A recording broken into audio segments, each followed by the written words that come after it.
हे दोस्तों, कैसे हैं आप? बताइएगा, आपकी तैयारी कैसी चल रही है? तो आज मैं बात करना चाहती हूँ, जो बिगनर हैं उनके लिए मैं थोड़ा सा कुछ अपनी राय देना चाहती हूँ। जैसे जो गलतियाँ मैंने करी थी, मैं नहीं चाहती कि कोई दूसरी भी वो करे। आप लोग में से जो स्टार्ट कर रहे हैं, इस फील्ड में आए हैं कंपटीशन की दुनिया में, तो अपने आप को थोड़ा सा इम्प्रूव करें। मैं 2019 में मैंने बीएड करा था। उसके बाद प्राइमरी की कोई बड़ी वैकेंसी नहीं आई। उसके बाद 2021 में TGT, PGT, GIC lecturer, junior added, ये सब वैकेंसी आई थी। तो ये बहुत बड़ी नहीं थी, छोटी छोटी वैकेंसियाँ थी। टीजीटी पीजीटी की वैकेंसी आई थी तो मुझे इसके बारे में कुछ खास जानकारी भी नहीं थी। ना ही मुझे कोई बताने वाला था कि मुझे क्या पढ़ना चाहिए, क्या नहीं पढ़ना चाहिए था। उसके पहले मैं प्राइमरी की तैयारी कर रही थी। आ, तो टीजीटी पीजीटी की वैकेंसी आई तो मुझे पता भी नहीं था कि उसमें क्या पढ़ना है, क्या नहीं पढ़ना है। ना ही मैंने कोई कोचिंग ले रखी थी।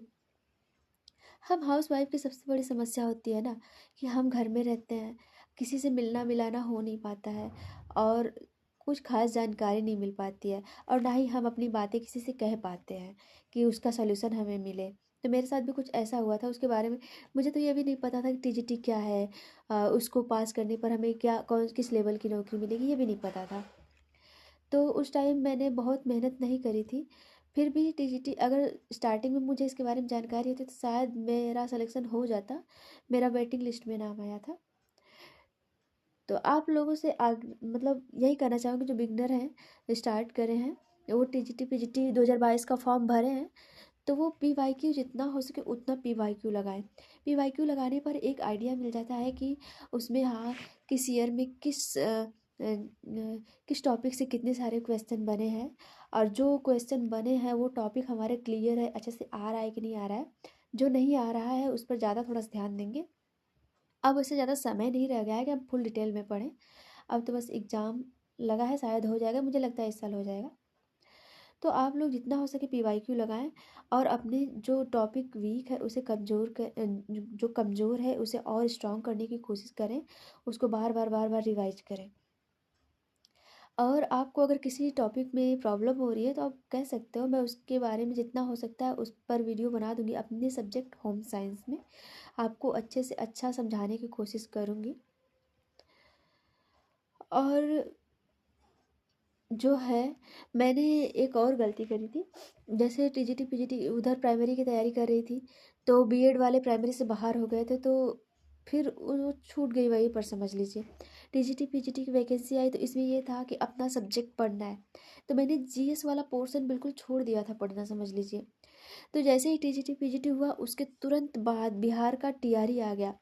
टीआरई में मैंने फर्स्ट टाइम तो बीएड वाले उसमें से बाहर हो गए। टीआरई 2 में मैंने दिया था, जिसमें जीएस वाला पोर्शन मेरा कमज़ोर था, जिसकी वजह से मेरा सिलेक्शन रुक गया। फिर उसके बाद आप लोग, उसके बाद टीआरई 3 आया, सब में मतलब सेम प्रॉब्लम थी, जीएस की समस्या थी। अगर आप ये सोच रहे हैं कि हम अपना सब्जेक्ट पढ़ के किसी भी एग्ज़ाम को क्वालिफाई कर लेंगे, तो नहीं। अपने सब्जेक्ट में तो सभी लोग अच्छा ही कर पाते हैं। रही बात, असली कंपटीशन तो जीएस वाले पोर्शन का होता है, जहाँ हम लोग थोड़ा मतलब ये लगता है कि हाँ, अपने सब्जेक्ट में ज़्यादा से ज़्यादा क्वेश्चन अटेम्प्ट कर लेंगे, तो जीएस वाले में कम भी करेंगे तो चलेगा। लेकिन नहीं, जीएस में हम जितना अच्छा कर पाएंगे उतना हम मतलब एग्ज़ाम में अच्छा कर पाएंगे। असली सिलेक्शन जीएस का ही होता है, जीएस के पोर्शन से ही होता है। तो आप लोगों से एक चीज़ और है कि आप लोग जीएस को कम से कम रोज़ 1 घंटा ज़रूर दिया करें। जीएस के साथ करंट अफेयर एक ऐसा टॉपिक है जहाँ से हमारे 3-4 क्वेश्चन हर एग्ज़ाम में बन जाते हैं। अगर जीएस से 50 क्वेश्चन पूछे जा रहे हैं ना, उसमें से 4 या 5 क्वेश्चन समझ लीजिए करंट अफेयर से बनना ही बनना है। तो कम से कम रोज़ 1 घंटे या जितना आपको लगता है उतना करंट अफेयर पढ़ें। जिस भी टीचर का आपको समझ आता है उसे पढ़ें, और पीवाईक्यू लगाते रहें। अनसॉल्व पेपर जो मिलते हैं, अनसॉल्व क्वेश्चन, उसको भी लगाते रहें। यूथ के जो क्वेश्चन हैं वो सब सॉल्व कर डालिए। और रिवीजन के लिए बहुत सारे कोचिंग से बैच मिल रहे हैं। मैं मतलब मेरे लिए जो हैं, मैं कहना चाहूँगी कि वो रिवीजन वाले जो बैच हैं, अगर हो सके तो आप परचेज कर लीजिए। वुमेंस के लिए ख़ास तौर पे एक गाइड करने वाला होता है कोई तो अच्छा रहता है हमें, वरना हम तो समझ ही नहीं पाते हमें क्या पढ़ना है क्या नहीं पढ़ना है। तो ठीक है, अगर आपको कोई प्रॉब्लम होगी तो आप मुझसे कहिएगा। जिस भी टॉपिक में आपको प्रॉब्लम होगी अपने सब्जेक्ट होम साइंस में, आप बताइएगा मुझे। मैं पूरी कोशिश करूँगी कि आपको अच्छे से अच्छा समझा सकूँ। हालांकि मैं बहुत विद्वान नहीं हूँ, मैं अभी भी एक फेलियर ही हूँ। बट कहते हैं ना, जो लोग सक्सेस नहीं हुए होते हैं, अगर वो अच्छी बातें भी कहेंगे तो लोगों को बुरी लगती है। वही सक्सेस, जो सक्सेसफुल मैन या वुमेन जो सक्सेस हो गया है, सफल हो गया है, अगर उसकी बातें खराब भी रहेंगी तो वो लोग हाँ हाँ एकदम आंख बंद करके मान लेंगे। तो अगर आपको लगता है कि मुझसे आप कुछ पूछ सकते हैं तो कमेंट करके ज़रूर पूछिएगा, और मैं अपनी तरफ से पूरी कोशिश करूँगी कि आपको बेहतर ढंग से समझा सकूँ। ठीक है, अगर आपको मेरी बातें अच्छी लगी हो तो अच्छी बात है, बुरी लगी हो तो क्या कर सकती हूँ मैं। ठीक है, बाय बाय।